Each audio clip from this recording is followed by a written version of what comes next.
ለምን ደካማ አቅመቢስ አላዛኝ ነፍራቃ እንደሆን ትጠይቃለህን? ምንስ ተሰርቶብን እንዲህ እንዳልጭን ትመረምራለህን? የጀግኖችን ታሪክ፣ ጀግንነት፣ ገድላቸውን፣ ጀብደኝነት፣ ተጋድሏቸውን በዘፈን በግጥም በንባብ በፊልም ስትሰማ ወኔህን ይነሽጥሃል፣ ደም ይሞቃል፣ በደም ስር ይሞላል፣ ልብ ይጠጥራል። ነገር ግን ከጥቂት ደቂቃዎች በኋላ መልሰህ ትጎድላለህ፣ ትቀዘቀዛለህ፣ ሙክክ ሙሽሽ ሙትት ሙሙት ትላለህ። ለምን? ምን እየሆንን ነው? ምንስ አይነት መርፌ ወጉን? ምንስ በጥብጠው አጠጡን? ምንም አይነት መርፌ አልወጉንም። ምንምን በጥብጠው አላጠጡንም። የሆነውን ማወቅ ትፈልጋለህ? እነግርሃለሁ። ከዛ በፊት ግን እንደተለመደው ዮጊ ገላ ሳሙና ላለፉት 6 ዓመታት ሳዘጋጀው ስታጠብበት የነበረ ሳሙና ነው። እኔም ሆንኩኝ ልጆቼ፣ ቤተሰቦቼ፣ ጓደኞቼ ስንታጠብበት ቆይተናል። ኤድብል ከሆኑ ለምግብነት የሚውሉ ዘይቶችን ብቻ በመጠቀም አዘጋጀዋለሁ። ይሄ ሳሙና ፋንሲ እንዲሆን ተወዳጅ እንዲሆን ብለን ያ ማለት አረፋ እንዲያወጣ፣ እንዲኩረፈረፍ፣ ደረቅ እንዲሆን፣ ለረጅም ጊዜ እንዲያገለግል፣ ብርካቴ እንዲኖረው ብለን የምንጨምርበት ምንም አይነት ኬሚካል የለም። ከዚህም የተነሳ ፀጉራችን ከመከፍቸር፣ ቆዳችን ከመንጣት፣ ከመገርጣት ታድገነዋል። በዮጊ የገላ ሳሙና ከታጠብን በኋላ ቆዳችንም ሆነ ፀጉራችን ተፈጥሯዊ ወዛቸውን በቀላሉ በፍጥነት እንዲመልሱ አግዘናቸዋል፣ ረድተናቸዋል ማለት ነው።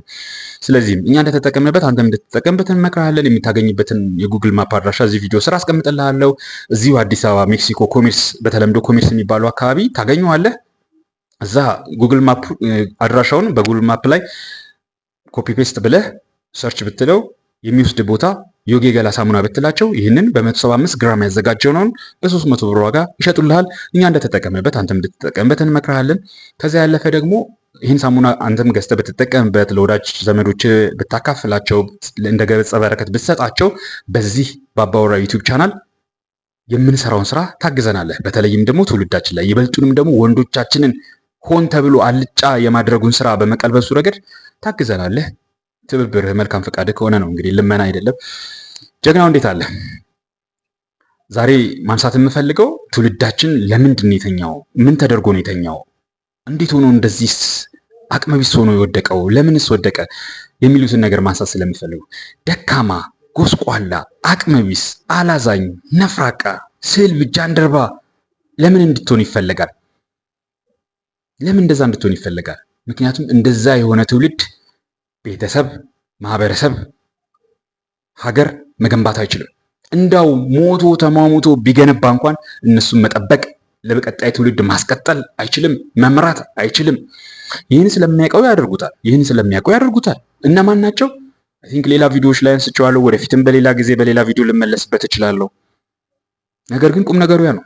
አንተ ደካማ ከሆንክ፣ አንተ አቅመቢስ ከሆንክ፣ ዘወትር ሁል ጊዜ ማልቀስ ከሆንክ ስራህ ለሀገርህ፣ ለቤተ ክርስቲያንህ፣ ለማህበረሰብህ፣ ለቤተሰብህ እንደማትቆም ያውቃሉ። እንደማትቆም አይደለም ያንን አስቀድሞ መገንባትም ቢውልድ ማድረግም ራሱ እስካትችል ድረስ አቅመቢስ ጎስቋላ እንደምትሆን ያውቃሉ። ስለዚህም ይህን ስራ ይሰሩብሃል። ኃይለኛ ብትሆንስ? ኃይለኛ ከሆንክማ እንዲህ ቤተሰቤ፣ እንዲህ ማህበረሰቤ፣ እንዲህ ቤተ ክርስቲያኔ፣ እንዲህ ሀገሬ ብለህ ልትቆም ነው።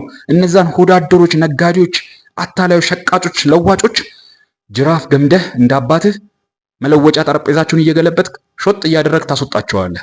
ይህንን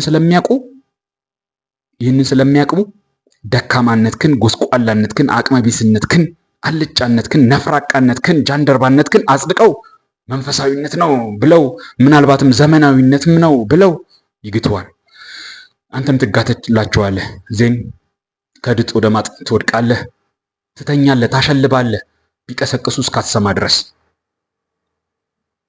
የተወሰኑትን ነጥቦችን ላንሳለህ። እንዴት አድርገው ለዘመናት ትውልዳችንን ይህንን በጀግንነት በልበ ሙሉነት በራስ መተማመን የሚታወቀውን ኢትዮጵያዊ ትውልዳችን እንዴት ሆኖ ወደ ማለጩ፣ ወደ አቅመቢስነቱ፣ ወደ ደካማነቱ እንደወደቀ ማንሳት እንችላለን። አንደኛ ለምሳሌ ታሪካችንን፣ ታሪክ፣ ትውፊት የምንላቸው ነገሮች ትውልድ የሚሰራባቸው ናቸው። ለዘመናት ኢትዮጵያውያን ይሄ ነው ማንነታቸው፣ ኢትዮጵያውያን እንዲህ ናቸው አስብሎ ከትውልድ ትውልድ ተመሳሳይ ማንነት አስይዞ ያስቀጠላቸው ታሪካቸው ነው። ያ ታሪክ በተበረዘ፣ ያ ታሪክ በተጣለ፣ ያ ታሪክ በተናቀ ቁጥር አዲስ የሚመጣው ትውልድ አባቶቹን፣ አያቶቹን፣ ቅድመ አያቶቹን የማይመስል ሌላ ትውልድ ይፈጠራል። በቀድሞ ጊዜ አባት ስለ ሀገሩ፣ ስለ ድንበሩ፣ ስለ ወገኑ ጥቂት አይደለም እኮ የወር የሁለት ወር የዓመታት መንገድ ሄዶ ይዋጋል። ያ የገነባውን ከኋላ የገነባውን ቤተሰብ፣ ማህበረሰብ፣ ትውልድ ለማስቀጠል ሲል ይሞታል። እሱ ሄዶ እዛ አጥንቱን በከሰከሰበት ደሙን ባፈሰሰበት ስጋውን በቆረሰበት ቦታ ላይ ልጁ እንደገና ጦሩን ጋሻውን ይዞ ይከተላል። እስከ መቼ? ጠላት እስኪጠፋ ድረስ። ይህ ታሪክ ለልጆቻችን ይነገራቸዋል፣ ያውቃሉ። ይህ ታሪክ የጦርነት ታሪክ ነው ተብሎ ይንቋሸሻል። በነማ? ትላንትና በመጡት ምናልባትም ደግሞ ለሀገር ይጠቅማሉ፣ ውጭ ሄደው ቢማሩ ዘመናዊ የኑሮ ዘዴን ለትውልዳችን ያመጣሉ ብለው ንጉሱ የላኳቸው። በተለይ ያን ጊዜ ነው በሽታው የሚጀምረው። ንጉሱ የላኳቸው በወቅቱ ሄደው ተምረው ዘመናዊ ነገርን የኑሮ ዘይቤን ተምረው እንዲመጡ የተላኩት እነዛ ሰዎች የአባቶቻችንን የአያቶቻችንን ታሪክ አንቋሸሹ። ኢትዮጵያ ምን ታሪክ አላት? ታሪኳ በሙሉ እኮ የጦርነት ነው። የገሌ ታሪክ ብትለው የጦርነት ነው። የገሌ ታሪክ ብትለው የጦርነት ነው። የገሌ ታሪክ ብትለው የጦርነት ነው። እንደዛ ተደርገው ተግተዋልና ብሬን ወሽድ ተደርገዋልና ያንኑ መልሰው እኛ ጋር መጥተው ትውልዱን ባገኙት መድረክ ባገኙት የመገናኛ ብዙሃን ትውልዱን ጋቱት። ታሪካችን የጦርነት ታሪክ ነው ተብሎ ጦርነት ታሪኩ ተንቋሸሸ። በዛ በጦርነት ታሪክ ውስጥ ያለውን ፍቅር ያለውን መስዋዕትነት ሳክሪፋይስ ማን ይንገረን? ስለገነባ ነው የኛ ስለሆነው ነገ ስማችንን ስለሚያስቀጥለው ነገር መሞት መጋደል ተንቋሸሸ። እሱ ማን ያስቀጥል ዛሬ? ማንም። ያ ታሪክ ያ ትውፊት ከውስጣችን ተንጠፍጥፎ እንዲወጣ ተደርጓልና ዛሬ ትውልዱ ወድቋል። ከድጥ ወደ ማጥ ተኝቷል። አይሰማም።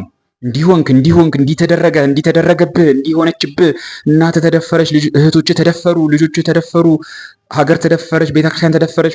ምን ማድረግ ይቻላል? እንግዲህ አንድ እግዚአብሔር ያመጣውን ነገር መቀበል ነው። መቼም አንዴ ሆኗል፣ አንዴ ፈርዶብናል።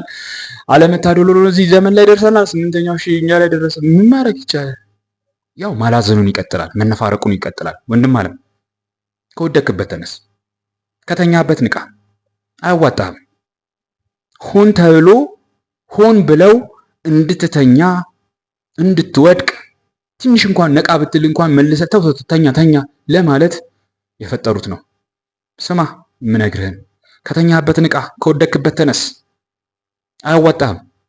ሌላ አሁንም ልክ ታሪካችን እንደዚህ እውነት የተሰራ ታሪካችን በእውነት የተሰራ እውነት የሆነ ታሪካችን እንደዚሁ እየተበረዘ እየተናቀ እንደተጣለ እንደተቀበረ እንደተቃጠለ እንደጠፋ እየጠፋም እንደመጣ ማለት ነው።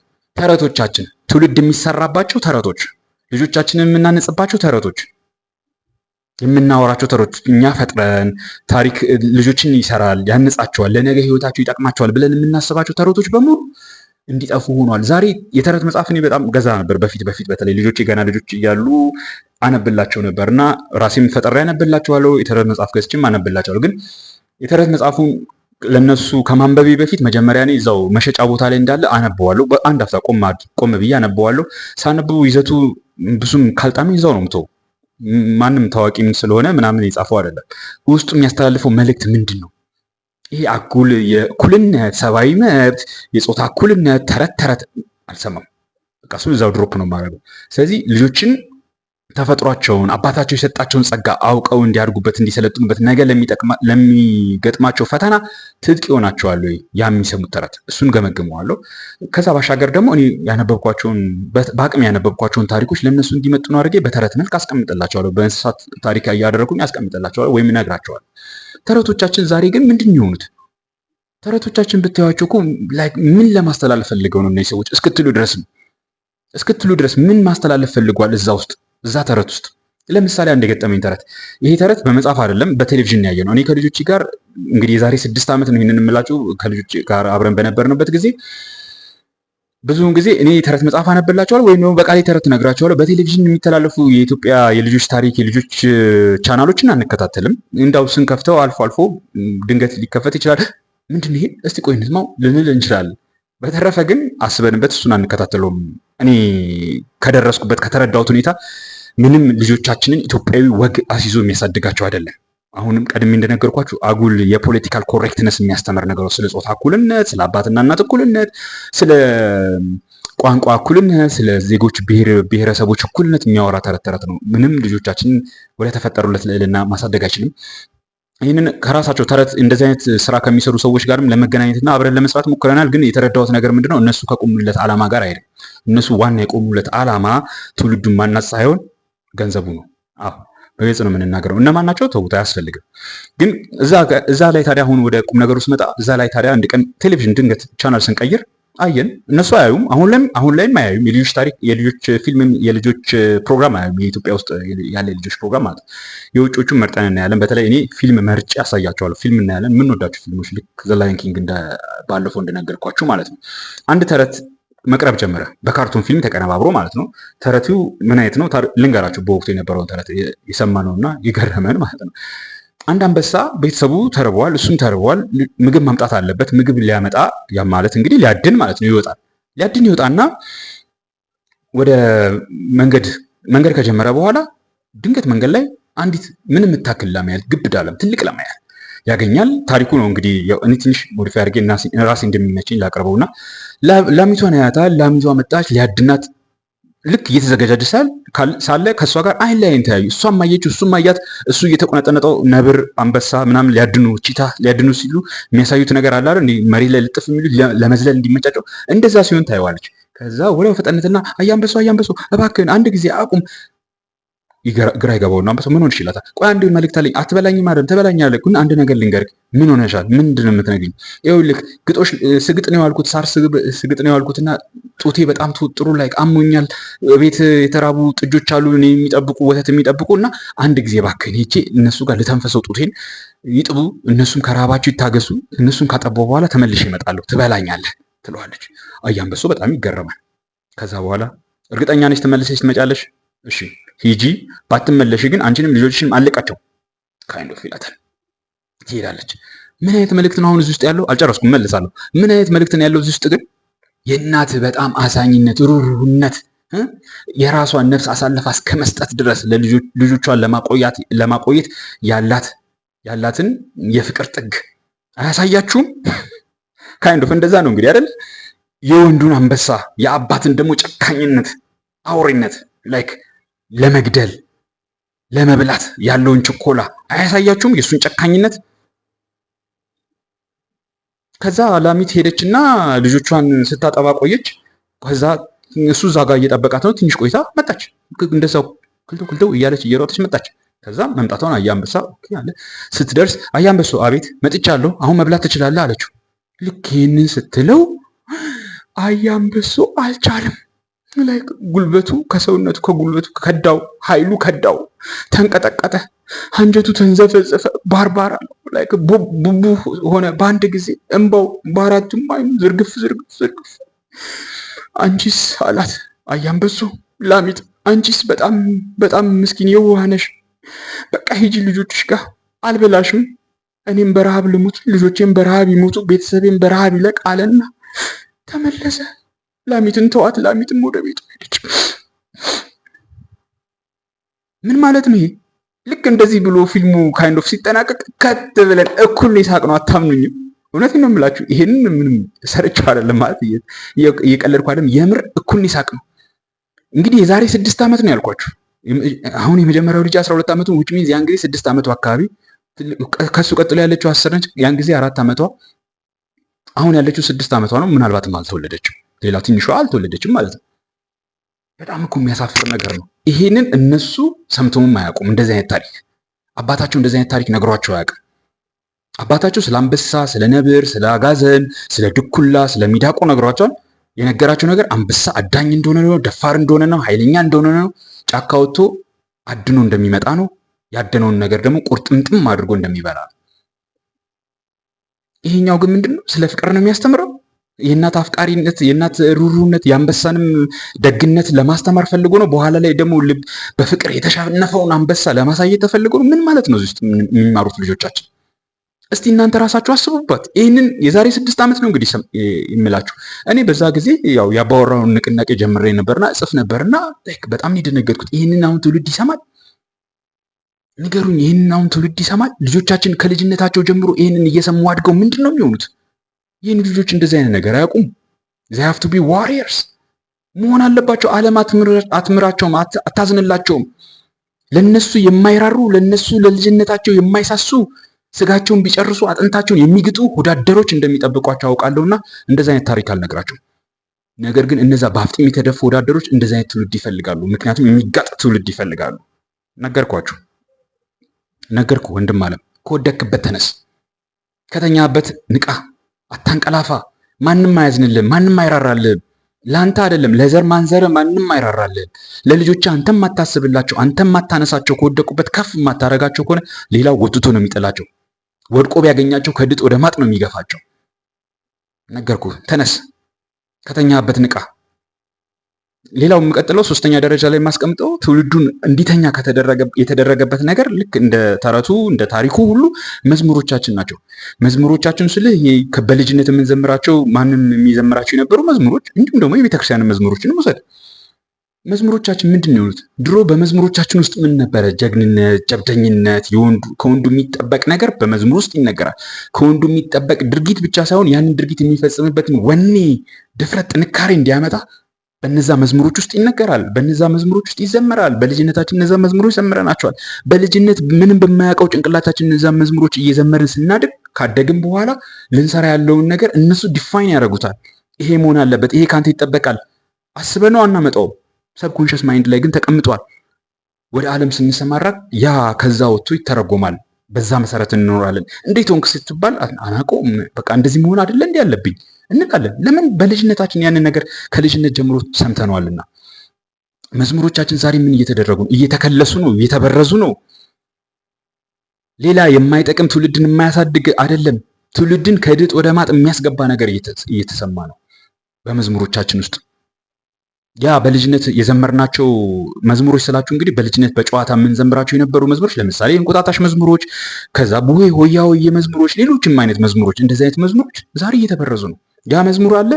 በዚህ በኩል ዘሶኮልድ መንፈሳዊ ነን የሚሉ ሰዎች መዝሙሩን በመንፈሳዊ አንድምታ እንቃኘው ይሉና ድሮ የነበረውን ግጥም ሙልጭ አድርገው አጥፍተውት ዜማውን ብቻ አስቀርተው የራሳቸውን ተረት ተረት ይከቱበታል። በዚህ በኩል ደግሞ ዓለማዊ ነን የሚሉት ሰዎች ምንም መንፈሳዊ ዳራ ሊኖረው አይገባም፣ ግን ቢሆንም ይሄ የድሮ የነዛ የአምባገነኖች የጨቋኞች የበዝባዦች መዝሙር ስለነበረ መቀየር ስላለበት ብሎ ደግሞ እነሱ ደግሞ ይቀይሩታል። ይሄኛው በመገናኛ ብዙሃን ይተላለፋል። ይሄኛውም ደግሞ እነዚህ መንፈሳዊ ነን ባሉት አካላት ግለሰቦች መገናኛ ብዙሃን ይተላለፋል። ያ ድሮ ትውልድ የመጣበት ትውልድ የተሰራበት ወደ ጀግንነት ወደ ተፈጥሯዊ ጥሪው ወደ ተፈጥሯዊ ልዕልና የመጣበት መዝሙር ግን ከናካቱ ይጠፋል። ገስዋት ዛሬ የምታዩትን ትውልድ እንቅልፋም ትውልድ ፍዝ ትውልድ ሰጥቶናል። ምሳሌ ልጥቀስላችሁ እዚህ ላይ ሆያ ሆዬ ብያቸዋለሁ፣ እንቁጣጣሽ ብያቸዋለሁ። የእንቁጣጣሽ መዝሙሮችን እንግዲህ የእንቁጣጣሽ መዝሙሩን አስቡት ወይም አስታውሱት። ምን ያክሎቻችሁ ናችሁ ድሮ የነበረውን የእንቁጣጣሽ መዝሙር የምታውቁት? እዛ ውስጥ የነበረው መልእክት እስቲ ቁጭ ብላችሁ ግጥሙን ጻፉትና ምን አይነት መልእክት ታስቦ ነው ምን ታቅዶ ነው ይሄ ግጥም የተገጠመው ብላችሁ እስቲ መርምሩ። ያ መዝሙር እኮ ለዘመናት ለብዙ መቶ ዓመታት ነበረ። ሴቶቹን እንዴት አድርጎ እንደሰራ እስቲ አስቡት። ሆያ ሆያውን አስቡት። በቡሄ ጊዜ የምንጨፍረው ወንዶቻችን እንዴት አድርጎ ሲሰራ እንደነበረ አስቡት። አሁን ዛሬ ያለው ሆያ ሆዬ ምንድን ነው? እኔ አንድ ምሳሌ ልንገራችሁ። እቴሜቴ የሚለው መዝሙር ልጆችን ሳሳድግ አብረን ስንዘምረው ነው ያደግነው። ሰው ቤትም ሲሄድ የምዘምረው ነገር ነው ከፈቀዱልኝ ማለት ነው። እቴሜቴን እስቲ አስቡት። እንዳው ልዘምርላችሁ ጫፍ ጫፍ መጀመሪያ አካባቢ ያለውን ነገር መቼም አታውቁትም ብዬ አይደለም፣ ግን ተበርዞ እየጠፋ ስለሆነ ማለት ነው። እቴሜቴ የሎሚ ሽታ ያሰውዬ ምናለሽ ማታ ምንም አላለኝ ትዳሩን ፈቶ ልውሰድሽ አለኝ አይወስድሽም ትዳሩን ፈቶ ምሎልሻል ጋሻ ጦር ሰርቶ ማላ የጎበዝ ማላ ፉቲ ላታል እንደ ጉሽ ጠላ ከቤቴ በላይ ቁራ ሰፍሮ የለችም ብሮ ሄዶ በሮ እኔን ያብረኝ አክንፈኝ የዝሆን ሐሞት ያስጠጣኝ የዝሆን ሐሞት መራራ ነው የጎበዝ ልቡ ተራራ ሄጄ ስመለስ አህያ ሞቶ ጅብ ሲያለቅስ ይቀጥላል። ጨርሱት። ግን እዚህ ውስጥ ያለውን እስቲ አስቡት፣ ጻፉትና ግጥሙን ይሄ ምን ማለት ነው? ይሄ ምን ማለት ተፈልጎ ይሄ ምን አስተላልፎ ነው? ፍጹምነት አጠብቁ። ፍጹም ላይሆን ይችላል። ፍጹም አይደለም ብለን ፍጹም የሆነ መዝሙር ለመስራት የምንዳክረው እኛ ነን፣ ደካማዎቹ፣ ጎስቋላዎቹ። እነሱ ግን በዚህ መዝሙር ውስጥ ምን አስተላልፈዋል? ብዙ ጭብጥ አስተላልፈዋል። ከልጆቼ ጋር የምንዘምረው ይሄንን ነው። ሌላ መዝሙር አላውቅም ማለት የቴሜቴን በተመለከተ ሌላ ቨርዥኑን አላውቅም ስለማልፈልገው። ያ ትውልድን አልሰራም። ያ ትውልድን አልሰራም። ለዘመናት ልጆቻችንን የሰራ የተሞከረ የተፈተሸ ውጤታማ የሆነ ትውፊት እያለ ለምንድን ነው ሌላ መጤ ነገር የምከተው? በአጉል ዘሶኮልድ መንፈሳዊ ነን ባዮች አንዘምሮም አልዘምሮም። ለምሳሌ አንተ ቤት ብመጣ ከልጅ ጋር የትንቢት መዝሙር መዘመር ቤት እሱን አቁሞ እኔ እሱን አልፈልግም ይሄ የቤተ ክርስቲያኑ ነው የምፈልገው ካልከኝ በቃ ተውኩት። አላቆም ማውቅም አልፈልግም። አንተ እዛው አጫውታት። አስቡት እስኪ ስለ ጉብዝና፣ ስለ ጀግንነት፣ ስለ ቃል ጠባቂነት ካፍ የወጣ ቃል ፉት እንዴት እንደሚባል ስለ ልበ ሙሉነት እዛ መዝሙር ውስጥ አለ። ልጆቻችን እንዴት እንደሚሰሩ አስቡ። በዚህ መዝሙር ብናሳድጋቸው። እኔ በዛ ነው ያደግኩት። እንግዲህ ደግሞ ይህንን መዝሙር ጭራሽ የማያውቁ ደግሞ ልጆች አሉ። ጭራሽ የማያውቁ ከዚህ የራቁ የሚከፈትላቸው መንፈሳዊ ቻናል፣ የሚከፍቱት ሲዲ መንፈሳዊ ቻናል፣ የሚገቡት ትምህርት ቤት መንፈሳዊ ትምህርት ቤት፣ ሌላ ነገር አያውቁም። እንደዚህ አይነት እኮ ስርዓት አልነበረንም። እንደዚህ አይነት ትውፊት አልነበረንም። አልመጣንበትም። ያልመጣንበት ትውፊት ትላንትና ከነበሩት አባቶቻችን እንደሚለየን አታውቁም? እንደሚያቆራረጠን አታውቁም? እነሱን እስካንመስል ድረስ ሌላ አዲስ ትውልድ እንደምንሆን አታውቁም? ልክ አሁን እንደሆን ነው ደካማ፣ ጎስቋላ፣ አላዛኝ፣ ነፍራቃ ትውልድ። አስብበት ወንድም አለ፣ አስብበት። ከወደክበት ተነሳ፣ ከተኛበት ንቃ። የጋቱን ሁሉ አትቀበል ዝም ብለህ። ለምን ደካማ ሆነን? ለምን አቅመቢስ ሆነን? ምን ሆነን ነው? ምን አይነት መርፌ ወግተውን ነው? ምን በጥብጠው አጠጥተውን ነው የምትል ከሆነ ምንም አይነት መርፌ አልወጉንም። ምንም በጥብጠው አላጠጡንም። ይኸው የሆነብንን እየነገርኩ ነው። ለዘመናት የተሰራው ስራ በቤተ ክርስቲያንም በአስኳላውም ትምህርት ቤት ለዘመናት የተሰራው ስራ ራሳችንን በገዛ እጃችን የገዛ ልጆቻችንን የሰለብናቸው፣ ያኮላሸናቸው፣ ጃንደርባ ያደረግናቸው፣ ወኔ ቢስ አልጫ አቅመቢስ ያደረግናቸው ዋንስ ካኮላሸናቸው በኋላ ምን እንጠብቃለን? ዋንስ አቅመቢስ ካደረግናቸው በኋላ ምን እንጠብቃለን? ለምን ከነሱ ዘር እንጠብቃለን? ለምን ከነሱ ወኔ ሀገር የሚገነባ ሀገርን የሚታደግ ጀግንነትና ጀብድ እንጠብቃለን? ሰልበናቸው ስናበቃ በዚህ ሁሉ ነገር ጨምርልሃለሁ። ሌላ አራተኛ ፊልሞቻችን፣ ፊልሞቻችን ላይ ድራማዎቻችን ላይ ወንዱ እንዴት ነው የሚሳለው?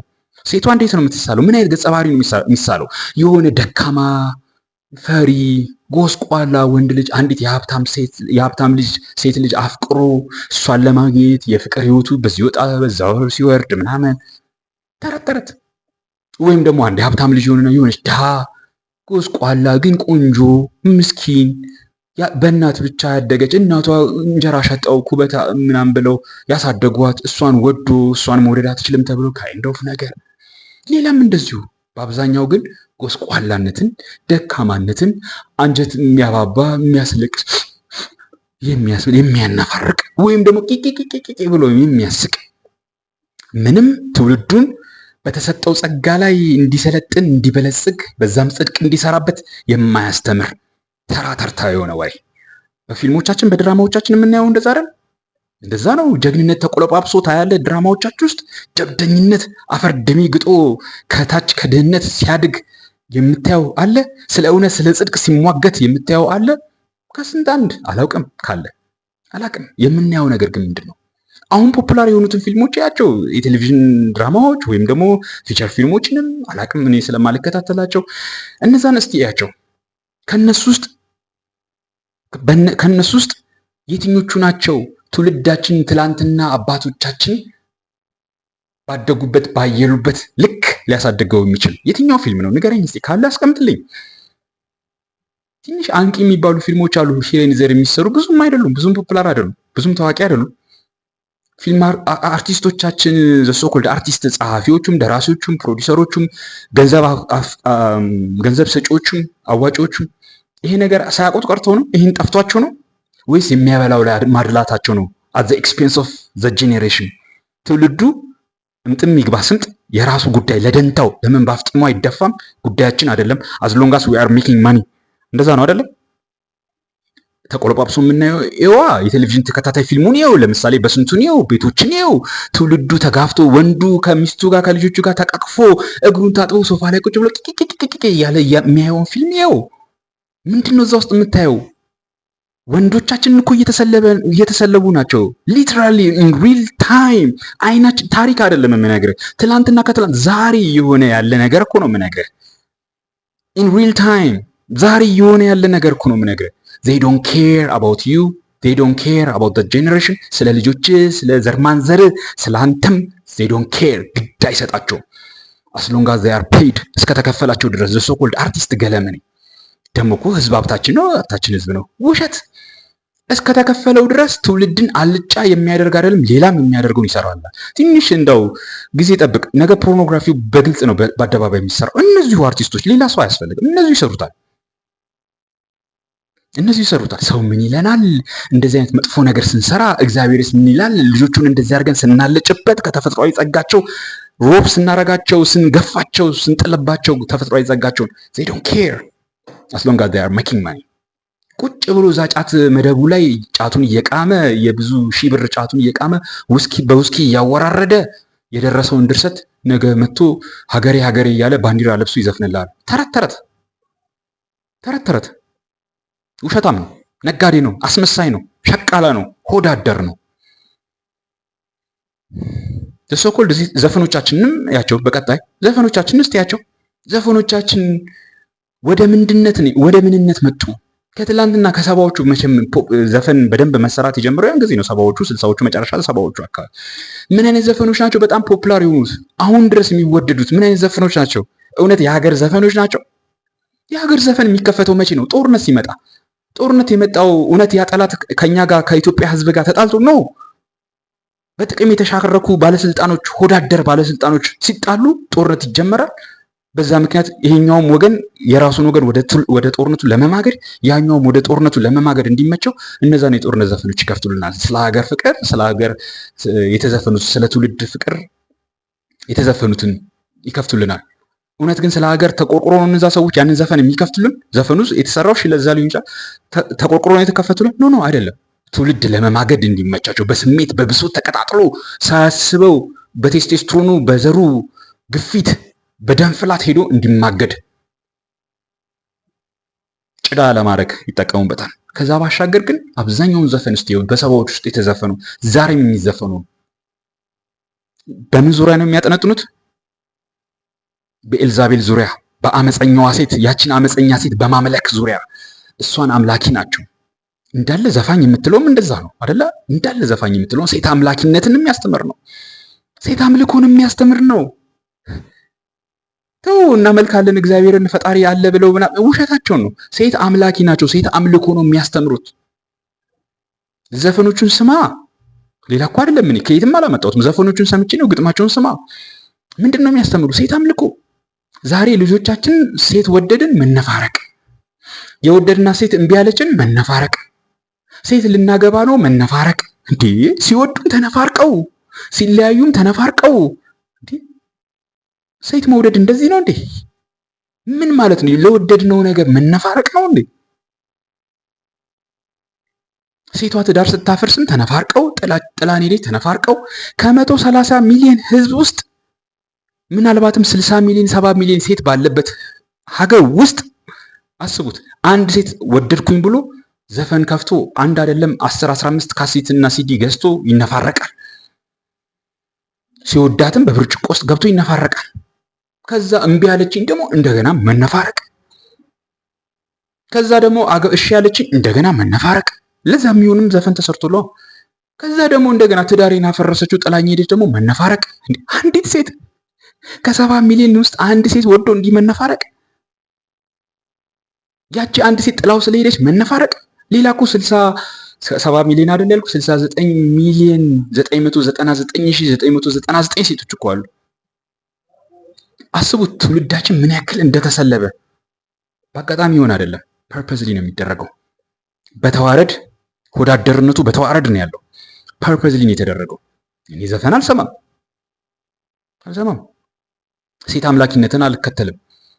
ሲጀመር ለሴት አልተፈጠርኩም። እኔ እንደዛ ብዬ ፊልም ሰርቼ እላለሁ። ቢገባ ተነስ ወንድም አለም፣ ከወደክበት ከተኛበት ንቃ። ለሴት አልተፈጠርክም። አባትህ ለሴት አልፈጠረህም። ዓላማ አለው አንተን ያመጣበት። ምክንያቱን ጠይቅ፣ መርምር፣ ተረዳ። ለሴት ያልተፈጠረን ትውልድ፣ ለሴት ያልተፈጠረን በተለይ ወንዱን ለሴት እንደተፈጠረ አድርጎ ጭርሱን እሷን አምላኪ አድርጎ ያስቀመጠ ዘፈን ያለን። ለዛ ነው የወደቅ ነው። ለዛ ነው ደካማ፣ አቅመ ቢስ፣ አላዛኝ፣ ነፍራቃ የሆን ነው። ሌላ ምክንያት የለውም። መርፌ አልወጉንም። በጥብጠውም ያጠጡን ነገር የለም። ሲቀጥል በስድስተኛ ደረጃ የማስቀምጥላችሁ ነገር የልጆች አስተዳደግ። የልጆች አስተዳደጋችን ፍጹም እንጃ በጣም ልጆቻችንን አልጫ የሚያደርጋቸው ልጆቻችን ስልብ የሚያደርጋቸው ነገር ነው።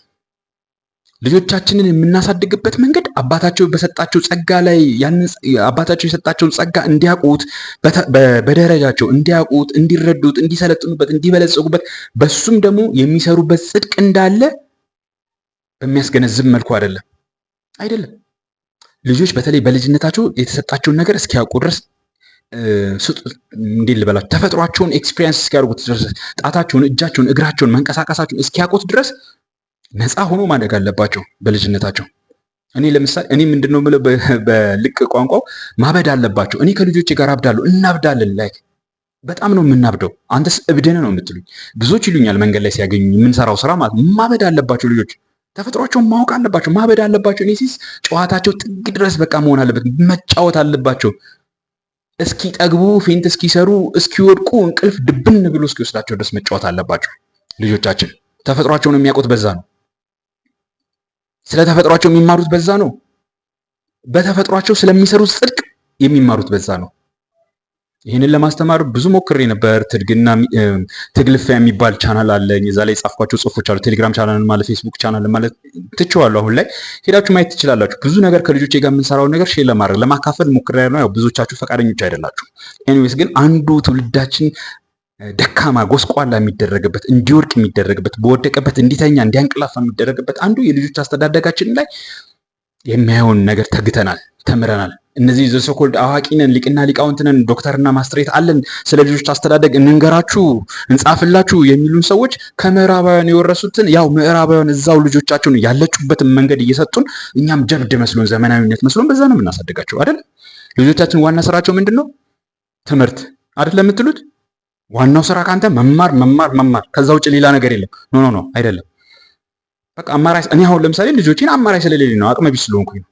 አሁን ላይ ጭራሽ ትዳሬ ፈርሷል፣ ገቢ የለኝም ካይንድ ኦፍ ነገር። ስለዚህ ለልጆቼ ሌላ አማራጭ ቢኖር አልሾዩ አሳያችኋለሁ፣ ወይም ደግሞ አሳያችሁ ነበር። መማር አይደለም የልጄ ዋና ዓላማ፣ ይሄ የአስኳላውን ትምህርት በተለይ ማለት ነው። ዋናው ዓላማ እሱ አይደለም። ዋናው ዓላማ እሱ አይደለም ማለት ዓላማ አይደለም። ዋናው ዓላማ ግን እሱ አይደለም። ተፈጥሯቸውን ማወቅ አለባቸው። ሰውነታቸውን መረዳት አለባቸው። ወደ ሰውነት ልዕልና መውጣት አለባቸው። ሰው መሆን ሳያውቁ ሰው መሆን ሳይችሉ ወደ ሰውነት ልዕልና ሳይደርሱ በአፋችሁ ሞልታችሁ ሰው ሳትሏቸው እኮ 60 እና 70 ዓመት ሞልቶ የሚሞቱ ሰዎች አሉ። ማስተሬት እና ዶክተሬት ያላቸው ሊቅና ሊቃውንት የተባሉ ምንም የሰውነት ጠባይ፣ ግብር፣ ባህሪ የሌላቸው ለአባታቸው ለሰማዩ አባታቸው ለአባቶቻቸው ለወለዷቸውና እነሱን እዚህ እንዲደርሱ ብዙ ዋጋ ላከፈሉላቸው ማፈሪያ የሆኑ እኔ እንደዚህ አይነት ልጅ አላሳድግም። እነግራቸዋለሁ ልጆቼ በደረጃቸው ማለት ነው። እንደዚህ አይነት ልጅ አላሳድግም፣ አልሰማውም። ተምሮ ምን ይሆናል? ተምሮ who cares?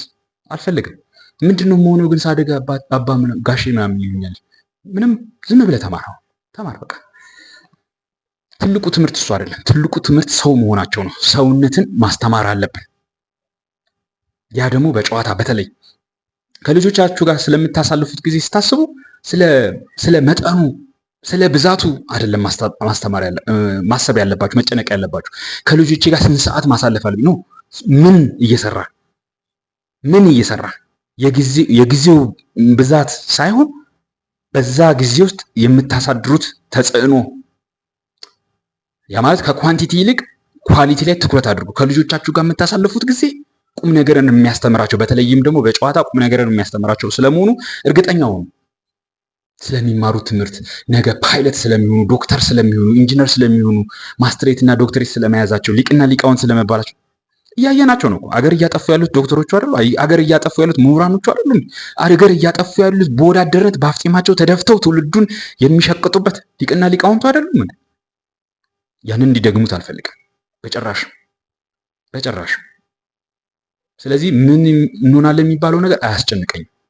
ብቻ ሰው እንዲሆኑ በሙሉ ሰውነታቸው በተሰጣቸው ጸጋ የተሰጣቸውን ጸጋ አውቀው በሱ ላይ ሰልጥነው በልጽገው አባታቸው ለጠራላቸው ዓላማ ብቁ እንዲሆኑ። ምንድነው የዓላማ? አላውቀውም። እነሱ ሲደርሱ ያውቃሉ። ወደዛ ብቃት ላይ ከደረሱ የኔ ስራ እሱ ነው። ግዳጅን ጨርሻለሁ። ከዛ በኋላ ምን መሆን ይችላሉ? የፈለጉትን ፓይለት ሆናሉ፣ ዶክተር ሆናሉ፣ ግንበኛ ሆናሉ፣ አናጺ ሆናሉ። ሁ ኬርስ የፈለግከውን ብቻ። ያን ጊዜ እሱ የመረጠው ዓላማ ብሎ የገባበት በመከራ አፈር ድሜ ግጦ የገባበት ነገር በእርግጠኝነት አባቱ እሱን ከፈጠረለት ዓላማ ጋር የተገናዘበ የተመሳሰለ ይሆናል። ለዛ ማብቃት ነው ዋናው ነገር የሚያስፈልገን። ልጆቻችን ለዛ እናበቃቸዋለን። የልጆች አስተዳደጋችን ላይ አሁን እንዳልኳችሁ ለባህርነት የተመቸ ነው። ለፍዝነት፣ ለድንዝዝነት፣ ለመጎተት፣ ለመነዳት የተመቸ ነው። እሱን ማስተካከል አለብን። ወንድም ዓለም ከወደክበት ተነስ፣ ከተኛበት ንቃ።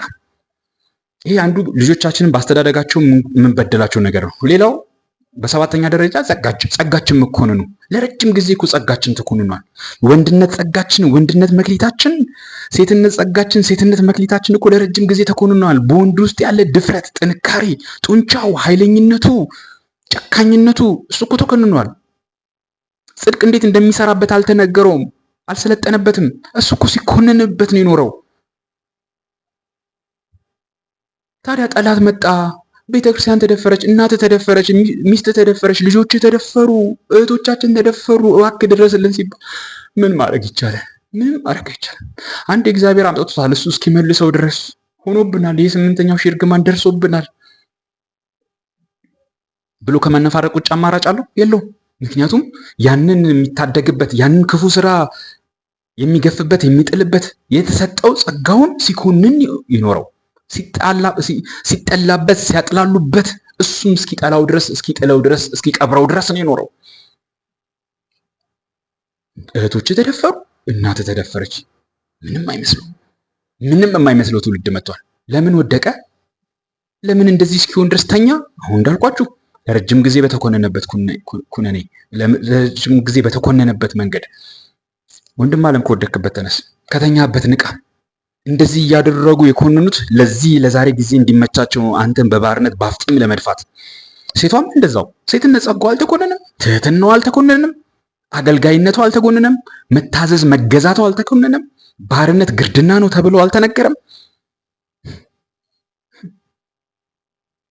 ለባሏ መገዛቷን፣ ለባሏ መታዘዟን፣ ባሏን ማገዟን ግርድና ነው ተብሎ አልተነገረም። ኢንስቴድ ግን ለእሷ ግድ የማይሰጠው ተጠቅሞ መጦ ሲጨርሳት አውስቀንጥሮ ለሚጥላት አለቃዋ ግን ሽር ብትን ብላ እንድትታዘዝ ይሆናል።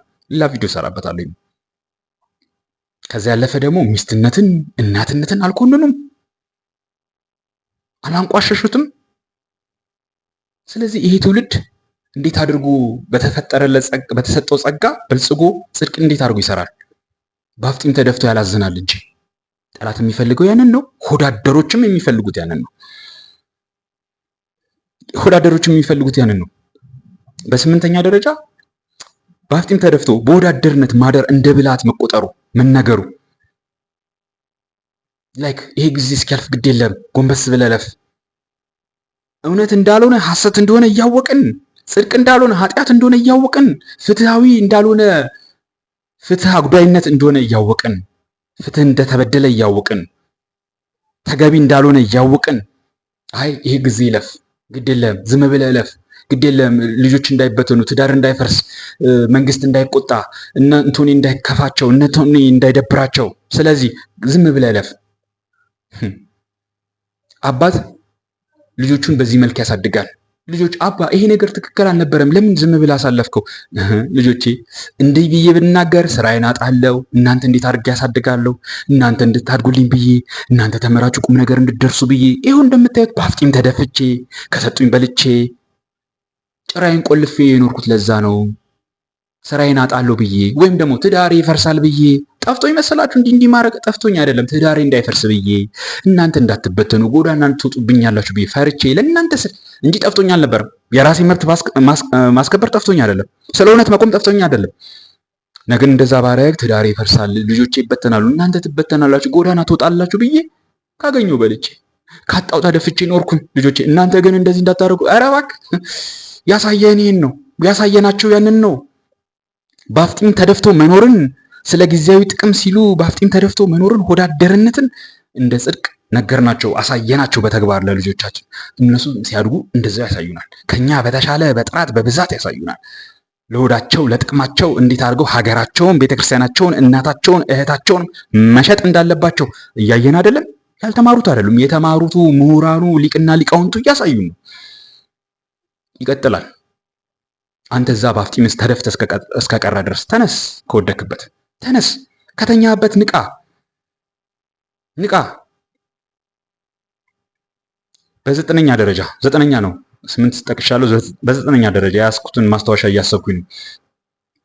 ይህንን አይነት ትድግና ለመስራት ብዛትና ጭብጨባ እንጂ ጥራትን አለማስቀደማችን ከኛ የሚጠበቀውን ጥራት ለዚህ የበቁ የነቁ ትውልዶችን ከመስራት ይልቅ ምን ማድረግ ይቻላል? አሁን እኮ እንዳለ ትውልዱ ተኝቷል። ብዛት ነው የምናስበው። የእግዚአብሔርን ጽድቅ የሚሰራው ፍትህን የሚያሰፍነው ብዛት ነው ብለን ነው የምናስበው። ኖ፣ ከየት ነው ያመጣ ነው? ይህንን ከኛ የቀደሙት ሁሉ እያሳዩን ነው። ስለዚህ ትውልድ አሁንም እንደዛው ነው። ይሄ ነገር መስተካከል አለበት ብሎ ትንሽ እንዳው ነቃ አለ ብላችሁ የምታስቡት ሰው ነቅቷል ከእንቅልፉ ብላችሁ የምታስቡት ሰው አይ ብቻዬን ምን አደርጋለሁ? ይሄ ሁሉ ሰው ተኝቶ ይህንን እኮ ለመስራት ብዙ መንቀሳቀስ አለበት። ከየት አመጣው? ይህን ታሪክ ከየት ሰማው? በቤተ ክርስቲያን ውስጥ የሰማቸው ታሪኮች፣ በመንፈሳዊ ታሪክ ውስጥ ይህን ታገኛለህ? በመጽሐፍ ቅዱስ ውስጥ ይህን ታገኛለህ? ወይም ደግሞ በሌሎች በገድላት ውስጥ ይህን ታገኛለህ?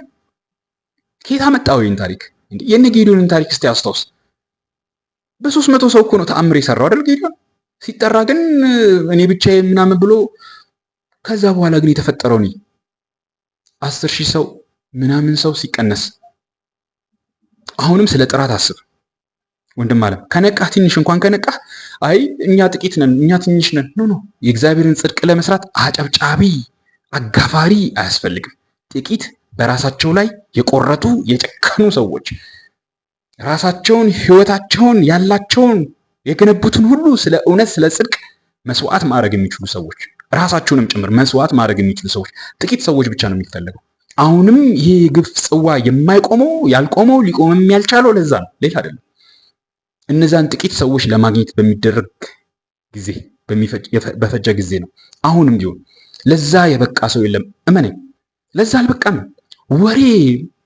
ወሬ ማቆለጳጰስ፣ ሚዲያ ላይ አውጥቶ ማላዘን፣ መነፋረቅ፣ መጽሐፍ ጽፎ መነፋረቅ እንጂ ለጽድቅ የጨከነ መስዋዕት ለመሆን የቸኮለ የጀገነ ልብ አላዘጋጅንም። ይህንን ደግሞ ያውቃል አባታችን። ይህንን እንደያዝን የትድግና ስራ ቢሰራ እንቆፈሳለን፣ እንቆልላለን። ይህንን ያውቃል። ስለዚህ መቀነስ ያስፈልጋል። እነዚህ ሰዎች እነዛን በጥራት በብቃት የተዘጋጁ ሰዎችን ማምጣት ይፈልጋል። ስለዚህ እንደዛ ሁን። አንተም የጌዲዮንን ታሪክ አንስቻለሁ። ሌሎችንም እንደዛው ማንሳት ትችላለህ። የእስራኤላውያንን ታሪክ ማንሳት ትችላለህ። ሌሎችንም ታሪኮች ማንሳት እንችላለን። ስለዚህ ከብዛት ይልቅ ጥራት ላይ አስብ። አሁን ሁሉም ነገር አጨብጫቢ ፈላጊ ሆኗል። መንፈሳዊ መድረኩን በለው ዓለማዊ መድረኩን በለው አጨብጫቢ ይፈልጋል። ሁሉም ያለ አጨብጫቢ እውነት የማይቆም ይመስለናል። ብዙ ሰው ሼር ካላደረገው፣ ብዙ ሰው ላይክ ካላደረገው፣ ብዙ ቪው ካላገኘ፣ ብዙ ሰብስክራይበር ከሌለው ያ ነገር እውነት ባይሆን ነው፣ ጽድቅ የሚሰራበት ባይሆን ነው፣ እኛ የምናስቡ ነገር የሚቀጣጠልበት ባይሆን ነው። ሽርሙጥና ግን በሚሊዮን ይታያል አይደለ? ዲቃላ መጎተት በሚሊዮን ይታያል። የሰው ሐሜት በቢሊዮን ይታያል። የሰው ስጋ ተተልትሎ በቢላዋ ጥሬውን ሲበላ እሱ በሚሊዮን ይታያል። ስለዚህ ያንን አስብ። አንዱም እንደወደቅን እንድንቀር ያደረገን አንዱም እንቅልፋምነታችን ላይ የጨመረብን ነገር ምንድን ነው? ይሄ ከጥራት ይልቅ ብዛትን የማምለክ በሽታችን፣ ከጥራት ይልቅ ብዛትን የማምለክ በሽታችን፣ ጭብጨባ መፈለጋችን፣ ከሰዎች ቫሊዴሽን መፈለጋችን፣ ለምንሰራው ጽድቅ ለምንቆምንለት እውነት ሰዎች ሲያጨበጭቡን ኦኬ ልክ ነኝ ማለት ነው። ሰዎች ካላጨበጭቡልኝ ግን ልክ አይደለሁ። የሚከተሉኝ ሰዎች ካሉ ኦኬ ልክ ነው ማለት ነው። የሚከተሉኝ ሰዎች ከሌሉ አይ ፌክ ነው ማለት ነው። የሚጮህለት የሚጨበጨብለት ከሆነ ኦኬ ልክ ነው ማለት ነው። ከዛ ውጣ ወንድም አለ። ተነስ፣ ከወደክበት ተነስ፣ ከተኛበት ንቃ። ይሄ አያስኬድም። በመጨረሻ ላይ በ10ኛ ደረጃ ማስቀመጠው ይህንን አይነት ድምፅ ስንሰማ፣ አንተ ራስህ ስትሰማ፣ ይህንን አይነት ድምፅ ስትሰማ ለውጡ መንቃት መነሳቱ መለወጥ ከትላንትና ማንነት መለወጡ ከተኛንበት መንቃቱ ከወደቅንበት መነሳቱ ከኔ ይጀምራል አለማለታችን። ካንተ ይጀምራል ወንድም ማለት ካንተ ይሄንን ከምትሰማው ከኔ ይጀምራል በል። የሚያነቃን የሚቀሰቅሰን የሚታደገን ሰው ፍለጋ መዳከር የለብንም። ከሰማይ አይመጣም፣ ከቻይና አይመጣም፣ ከአሜሪካ አይመጣም፣ ከኛው ውስጥ ነው። ስለዚህ ከኛ ውስጥ ሲባል ደግሞ ከኔ ይጀምራል። በል አንተ ራስክን ተጠያቂ አድርግ። እኔ ማንኝ? እኔ እኮ ደካማ ጎስቋላ ነኝ፣ መናገር አልችልም። እዚህ የተወሸኩኝ፣ እዛ ኢትዮጵያ ውስጥ የሆነ ገጠራማ ቦታ ያለሁት። ሁ ኬርስ አንተ ቆራጥ ልብ፣ የውሳኔ አቋም፣ የውሳኔ ሰው ሁንለት እንጂ መድኃኒዓለም አንተንም ማስነሳት ይችላል። ቀደም እንደነገርኩ ነው። እነዛን ታሪኮች የምንሰማው ወደዚህ ማንነት እንድንመጣ ነው። ግን እነዛን ታሪኮች ማን እንደዛ አድርጎ ይነግረናል? ወይም ደግሞ ታሪኮቹን ከናካቴው ማን ይነግረናል? የለም። ስለዚህ ትድግና እንጠብቃለን። የሆነ ሰው እስኪመጣ ድረስ፣ የሆነ ተአምር እስኪፈጠር ድረስ፣ ከሰማይ መብረቅ ወርዶ ያ የምንጠላውን መሪ ወይም ያንን የምንጠራውን ሆዳደር አታላይ እንቶኔን እስኪከፍለው ድረስ፣ ለሁለት እስኪሰነጥቀው ድረስ፣ ሌላው ሰው ሁሉ ደንግጦ ተደናግጦ ተብረክርኮ፣ ከዛ በኋላ ሀገር ሰላም፣ ተረት የማይሆን ነገር፣ ህልም፣ ቅዠት። ስለዚህ ምንድን ነው? ካንተ ይጀምራል። መፍትሄ ብዬ የማስቀምጣቸውን አንድ ልክ እንደዚሁ 10 ትውልዱን ማስተኛ መንገዶች በሌላ ጊዜ አመጣቸዋለሁ፣ አዘጋጅቻቸዋለሁ። በሌላ ጊዜ አካፍላለሁ። ምን እናድርግ ለምትሉ ሰዎች እሺ ምን እናድርግ? አሁን እነዚህን 10 ትውልዱን እንዲወድቅ፣ በወደቀበት እንዲተኛ፣ በተኛበት እንዲቀርም፣ ደካማ፣ አቅመቢስ፣ ጎስቋላ፣ አዛኝ፣ አላዛኝ፣ ነፍራቃ እንዲሆን፣ አልጫ እንዲሆን ያደረጉ 10 ነገሮች ነገርከን እና ምን እናድርግ? መፍትሄውን አመጣለሁ። ከዛ በፊት ግን እውነት ይሄ ነገር ከኔ ይጀምራል ካልክ ጀምር። አሁን ለውጥህን በተለይ ከንባብና ከሌሎች ነገሮች ይልቅ በተለይ በአካል ብቃት ማምጣት ትችላለህ። በጣም በቀላሉ ሰውነት ላይ የሚታይ ለውጥ ማምጣት ትችላለህ። እሱ መነሻ ምክንያት ይሆናል። ጀምር። አሁን ውረድ። 20 ስጠኝ። 20 ፑሻፕ ስጠኝ። አንተን ብቻ አይደለም የምለው፣ እኔም ራሴ ወርጄ ያሳያለሁ። ይኸው እኔም ወርጄ ያሳያለሁ። ጠብቀኝ። 20 ፑሻፕ ውረድ።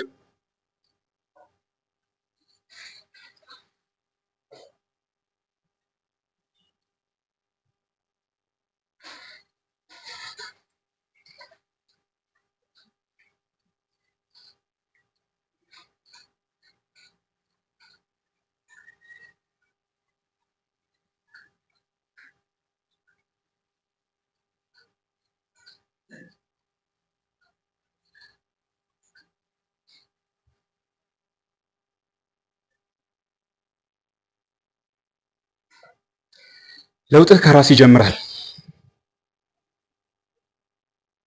ከወደቅንበት መነሳት ከራስህ ይጀምራል። ከተኛበት መንቃት ከራስህ ይጀምራል። በተለይም ደግሞ ወንድነት መክሊታችን ከተኮነነበት፣ ጡንቻ ለአንበሳ ነው ስጋ ለበሬ ነው ተብሎ ከተኮነነበት ከሰውነት ከአካል ብቃት እንቅስቃሴ ከፊዚካል ኤክሰርሳይዝ ይጀምራል። ጀምር። ከዛ ያለፈ የምትፈልግ ነገር ካለ ደግሞ ፍኖተ አባወራ ስልጠና አዘጋጅቼልሃለሁ። የስልጠናችንን ተካፈል። የፍኖተ አባወራ ስልጠና በ5 እሁዶች አዘጋጅቼዋለሁ። ተካፈል። ወንድም አለም በርታልኝ።